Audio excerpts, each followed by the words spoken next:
Yo, what up everyone? How's it going? Kermode here. Welcome to my first tutorial of 2020. In this video, I want to show you guys how I reference. Now, this is not specifically how I reference in terms of writing or arrangement. This is specifically in terms of how I use references to either mix or master. I just want to talk a little bit about referencing as a whole. I think referencing is a really underutilized tool, especially for newer producers. I think looking at artists' arrangement or sound design or what have you, and referencing it within a session can be really powerful. Now, that's not to say go and outright copy, but with what we're doing today, it's kind of impossible to outright copy because it has to do with engineering, mixing and mastering. So, let's just dive into it. I got a lot I want to cover. Let's do it. So let me give you guys a listen to the track here just so you kind of understand what we're working on. So this is an unreleased tune that I'm working on called Boss Battle, and let's listen to the drop. Are you ready for this?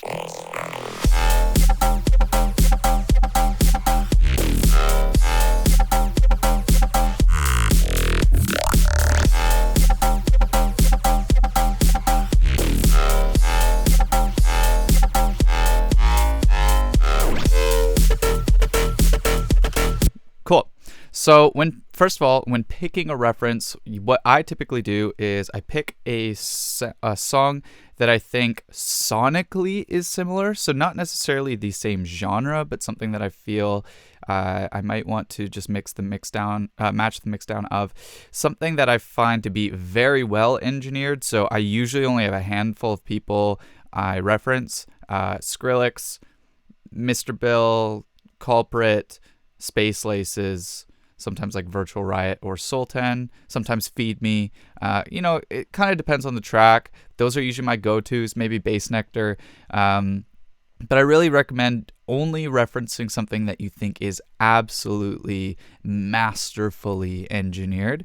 Otherwise, kind of what's the point? Next, you want a high quality reference. And that's pretty much it. So for this song, for some reason, I'm going to pick this reference because the basses remind me of it, and it's Skrillex's remix of Red Lips. I know some of you might be thinking, why don't I go for like a bass house tune? But I don't know. For me, the bass design in this, I want it to have that kind of oomph and punch and cleanliness. So what the hell, we're going to do it. Now, this is a bit of an old song. This is kind of as old as I would go in terms of referencing. Obviously, it depends on the track, but you also want something that's very modern, so it's as clean as possible. So what you're going to want to do is grab your reference and put it on a muted audio track. Cool. So I've brought the track into iTunes here. I'm going to line up the drop with the drop, and then there's a couple things you might want to do. If you have any processing on your master, you're going to want to change the output from master to external out, because you don't want your reference track to be going through any processing on your master. So let me double check if I have any here. So I do have automation on volume, and I have an EQ that I added on actually because I was doing some of the referencing to this track, and I realized my track needed to do something like this, and this was my lazy man's way of correcting it instead of just doing it to the individual elements. Don't necessarily recommend that. So we are going to send that to external out. Next, what I do is I kind of match the volume by ear. I don't match by meters because this is a mastered track, so the LUFS and the peak meter aren't really just a good tool to compare to a very dynamic unmastered track. So what I do is I kind of just match it to ear. So let's listen to my track, and I'm gonna guess for a similar sort of sound. Start at -6 solo.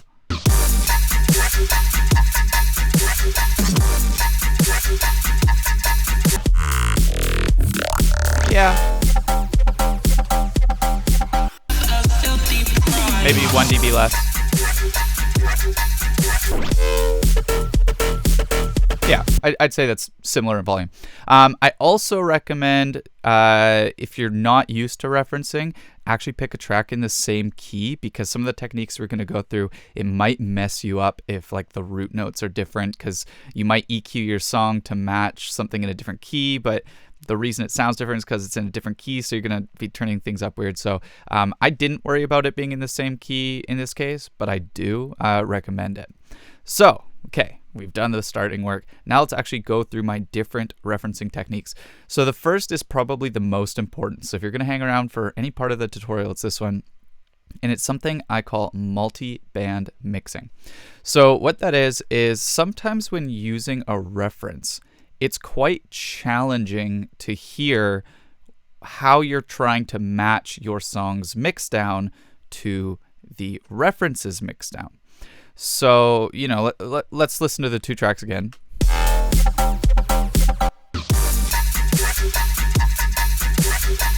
Yeah, they're pretty significantly different, but it's kind of hard for me to hear how. Like, okay, maybe I need to turn up the brightness a little. Maybe I need to hollow out the mids. Maybe my track needs to be a bit wider, but it's kind of hard for me to tell. So this is what I do. And typically I do this on speakers. I'm in headphones right now for the sake of this video, so I may not be very good at it right now, but let's give it a shot. So what you do is you grab Multiband Dynamics and you put it on your reference track. From here, I work from the bottom up, band by band, trying to match my band to the other one. So let's start with a low band around 120 hertz. So this is, you know, kind of sub and low mid range. And let's compare the two. So let's see what Skrillex sounds like.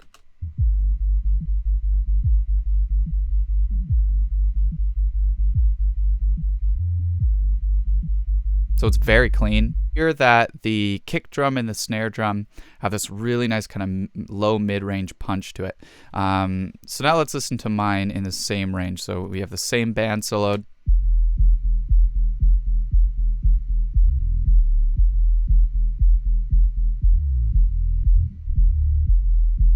So I can hear my low end has some mud that Skrillex's doesn't. Like if you listen to Skrillex, his sub is literally just dun dun dun dun dun dun dun dun, and it's like absolutely clean. If you listen to my bass,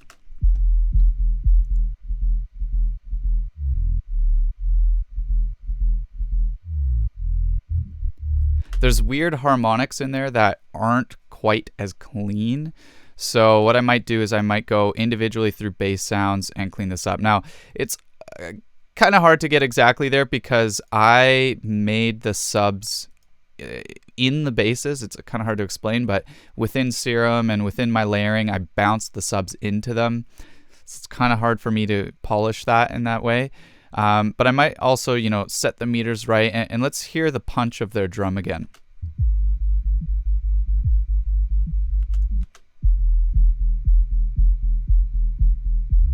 Pretty similar. And actually the reason it's similar is because I did do this the other day, which, you know, gave me the idea for this tutorial. And I added this tool called Spiff here, which made my mid-range more punchy. Because if you hear without it,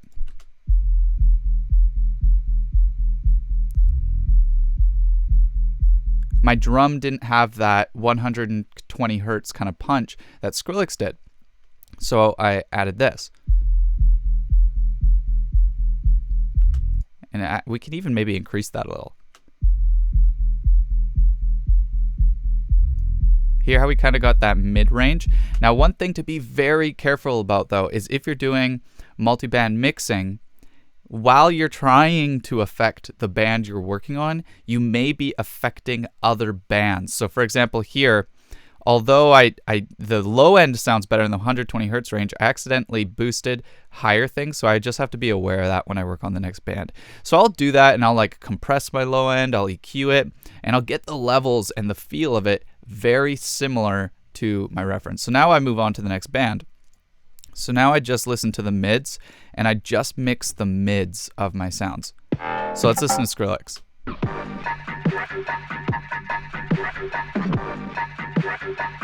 His mids are really wide.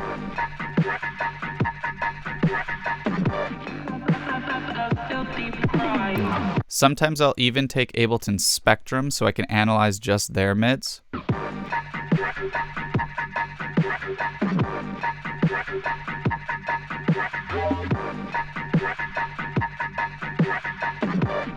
Now let's listen to mine.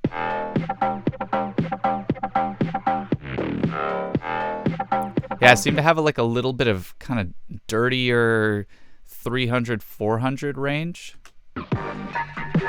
See how his is feels a lot more kind of 1K-y. Mine feels a lot more kind of 400-y.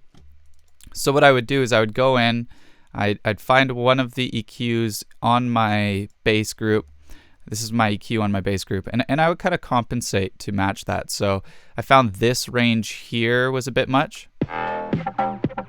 Yeah, and you can really see it with the harmonics and the basses, so maybe it was a bit higher than 400, but you know, that kind of low mid to mid range.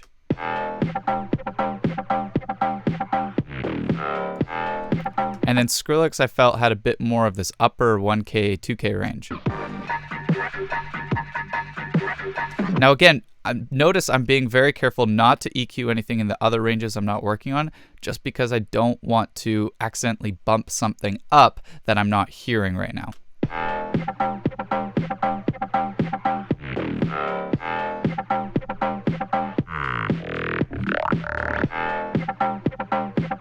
Yeah, maybe just a small little bump there.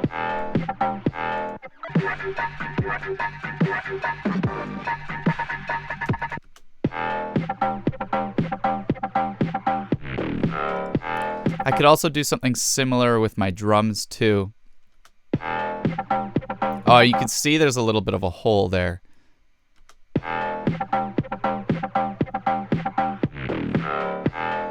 Now this is obviously overdoing it, but I'm just trying to hear it. Yeah, this range, I find Skrillex had a bit more of almost the 2K.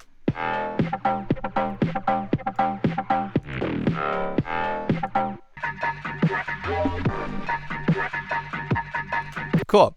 And then, you know, I'd work on that range, and now I just work on the highs. And again, I just find separating them this way gives me a lot more kind of focus on what I'm doing. So let's just listen to the highs of Skrillex. Really bright, but also notice he rolls off at kind of the 11, after about 11, 12K, it starts to roll off, because that's very, very hissy, like very hissy. That's kind of the deafening frequency. Some people like it, but just something I have to be aware of. His song's very bright, but not harsh because he took off the hiss. Now let's look at mine. See, I probably have this hiss, so I'm going to copy over the same spectrum so we have the same settings. Yeah, I could definitely roll that off a little harder to be a little cleaner. Now that could also be because I'm working with an MP3, so I have to be a little conscious of that, but let's just try it. Let's do like a little roll off on the drums.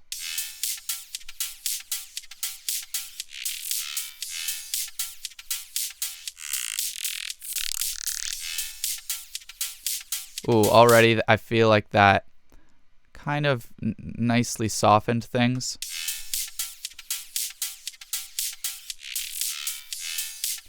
And let's do it on the bass. See, notice on the bass, due to my ear and my taste, I ended up cranking that. But if I want it to be a little more like Skrillex, I'm also going to do a little roll off.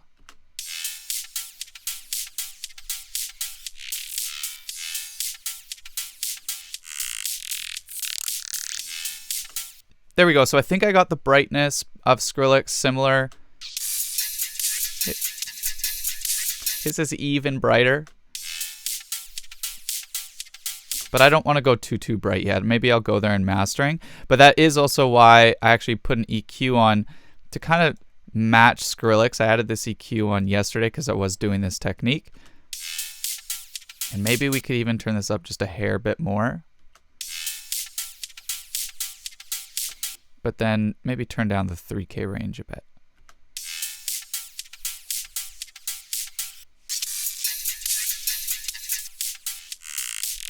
So there's obviously some tweaking I could do there to make it a bit more perfect, but I'm paying attention to all my elements and I'm doing that. So that's the kind of the first way I reference. I know I kind of went through that quickly. I would do that a lot more meticulously, but that's something I call multi-band mixing. So let's move on to the next way I reference. So the next way I reference is mid-side splitting. So what I do is I take utility, I drop it on my reference, and I right-click this width knob here and set it to mid-side mode. So what this does is it makes the utility similar to how it was in Ableton 9, where when you go fully 100S, that means you're only listening to side information, and when you go fully 100M, it means you're only listening to mid information. So what I do is I throw this on my reference and I just get a sense of where their volume's at, what things are focal in the middle, and what things are on the side. So let's check the middle here of Skrillex.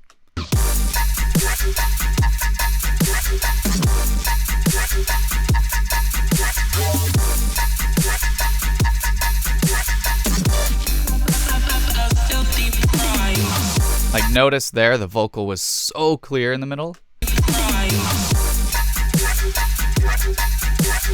His cymbals are really clear in the middle. His kick is clear in the middle. His bass and snare are actually surprisingly less in the middle than I expected. So let's listen to my mid real quick.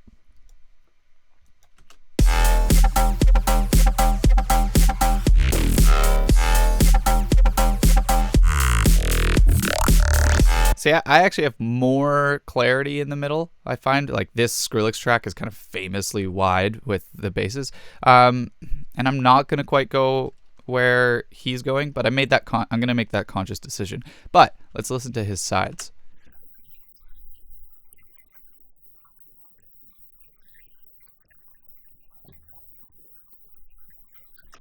That's pretty insane. His side is surprisingly kick. He has got a wide kick, which rare to do, but Skrillex and his engineers are creative.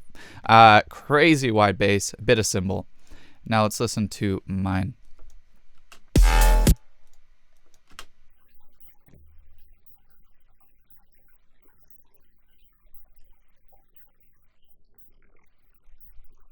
So notice this one bass stands out way too wide. I wouldn't have known that.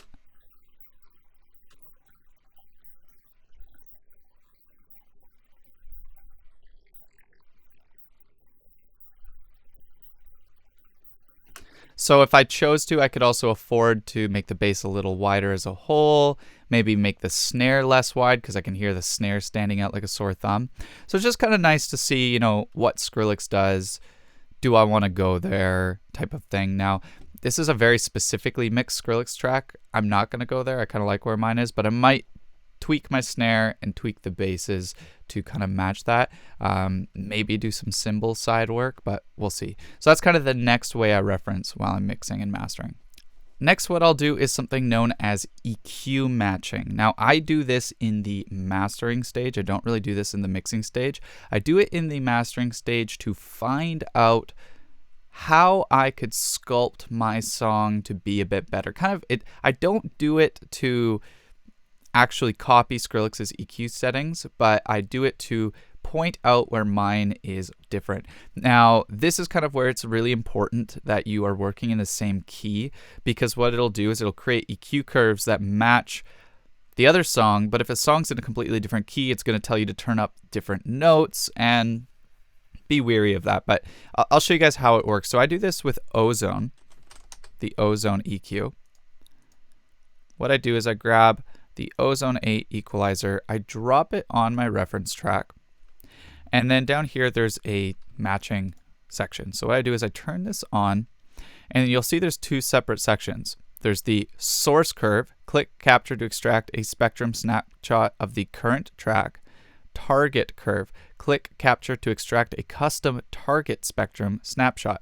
So this is going to be your reference. So what you do, you solo your reference and you hit capture and you play it for a while.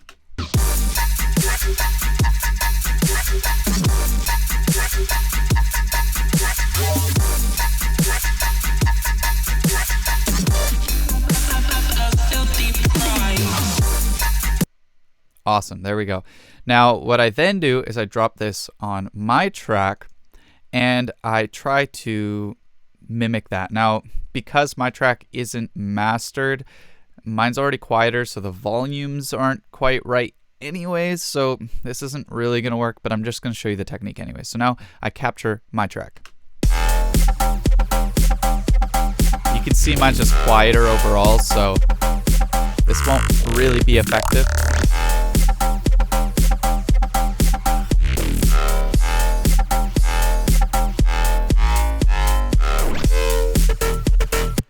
Okay, so let's see. So it told me to turn down my sub a little, and it told me my song's definitely not bright enough. And let's see how that sounds. So there's a mount knob where I can increase that extremely, and a smoothing knob where I can round things off or get really precise. So I kind of like the smoothing in the middle because that's more realistically, you know, how my EQ curves would look compared to something like that or that. So maybe somewhere around here, and then let's just play with the amount, keep soloing Skrillex, and see what sounds like Skrillex.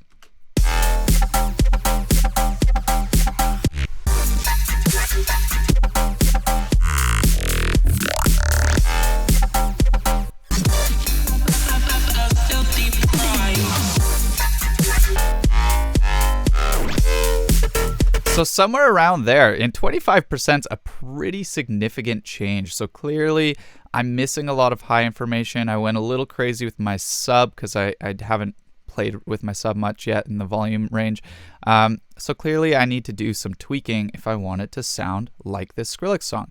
I could hypothetically just leave this on, although I like to take this knowledge and then go back and kind of fix things. So that's how I use EQ matching to tweak my mix.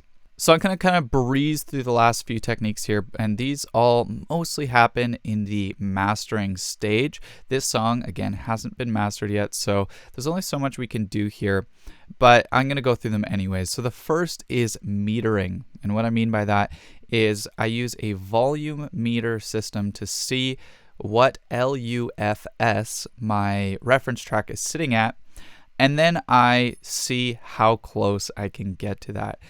Some good metering systems are Insight by Ozone, but even if you don't have Insight, even the maximizers actually have a metering system on it. So I'll just show you for the sake of this. If you take off any mastering occurring, you just drag the threshold and ceiling up, although Skrillex was already going over 0, so this might not be the best tool to meter, but I'm just going to show you how you can do it with the maximizer since I know a lot of you have it. If you let it play out for a minute, and you can see that this was the input LUFS. So Skrillex's LUFS is minus 4.5. I don't think I'm ever going to achieve that, but what I can do is still, you know, see. So maybe let's just see what happens when I put a maximizer on this track, and let's try and get it there, and let's see if it's possible.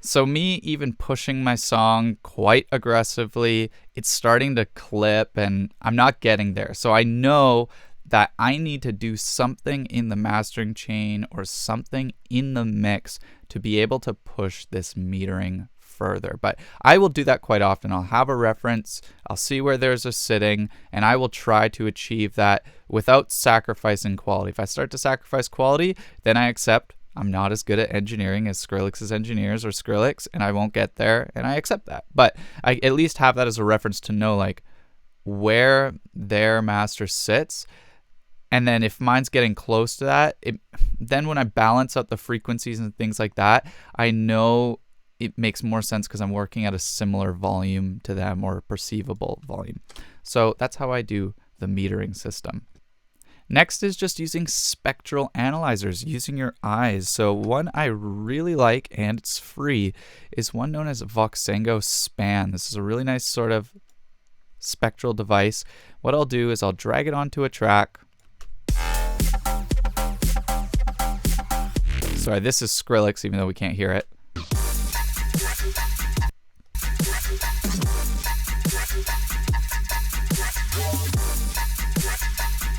So I can see exactly where their sub was peaking.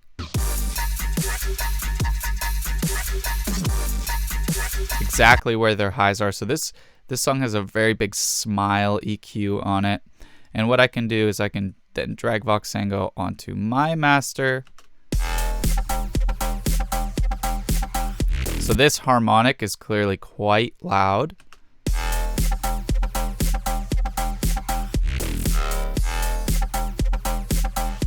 And then I found Skrillex had a bit more of that harmonic and a bit more of a dip here. That was kind of the 400 range we were talking about earlier in the referencing stage that I felt I had a bit too much of. And I clearly have a bit too much of that harmonic. And if I wanted to, I could go even brighter, though I don't think I would push it more for this song. Otherwise, it's going to start to sound a little brittle. I'm not too into that. But this pointed out some problems to me compared to the Skrillex one. So using your eyes is a really good way of referencing as well. And then lastly is something known as sub-checking. This was actually a Mr. Bill tutorial that he learned from Nomana, so I'm not going to take credit on this at all, and I recommend actually going to Mr. Bill's page and checking out that video because I might butcher this, and I'm not going to go through the whole process, but essentially what it is it's taking an EQ, making sure you're only listening to the sub, and then using the metering system in Ableton to actually properly check that. So how it works is you want to low pass the song, so you only have the sub, but then on Ableton's Spectral device, you need to set the range so that it's a very specific value, so it's not always automatically adjusting the visual. Again, I'm kind of butchering it just because I'd rather you guys go check out their video, but let me kind of show you how it works.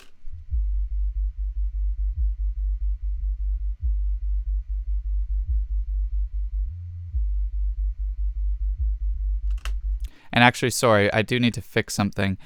If I'm turning down Skrillex's song to match mine, I need to turn it down before this metering system. So let's do that.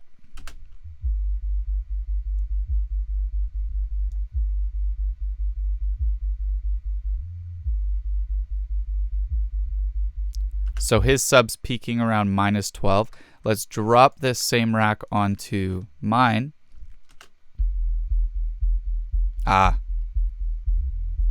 My sub's peaking almost 3 dB louder, so I need to compress this or turn it down, and that goes to show that this was right because this EQ system was telling me turn this down. So I should have turned it down even further, and this will really get your sub level dialed into a professional level, because I find sub, a lot of people just kind of guess. And they're like, that's probably pretty close. But with this, you can kind of really see, okay, Skrillex sits at exactly this volume. I'll get mine to match that exactly. And then your sub, there's no guessing when you hear it on a club system. You know that you matched it. So there we go. That's it. That's how I reference. And I find it just helps a lot to have a reference or 2 references or even 3 references while you're working on a song, just so you can really have a frame of reference, because when you start to listen to your own song over and over and over, you mix in comparison to the other elements in your song, but you forget the greater context of what's good. So I recommend you start doing this. So there we go, guys. That was our first tutorial of 2020. If you guys have any suggestions for tutorials this year, I really want to pick up the amount of tutorials. So leave a comment down in the description what you guys want. Just so you guys know, I also have a Facebook group that is in the description of this video. If you guys want to ask me questions, if you want to interact, maybe even share music. So thanks again, guys. My name's Kermode. Peace.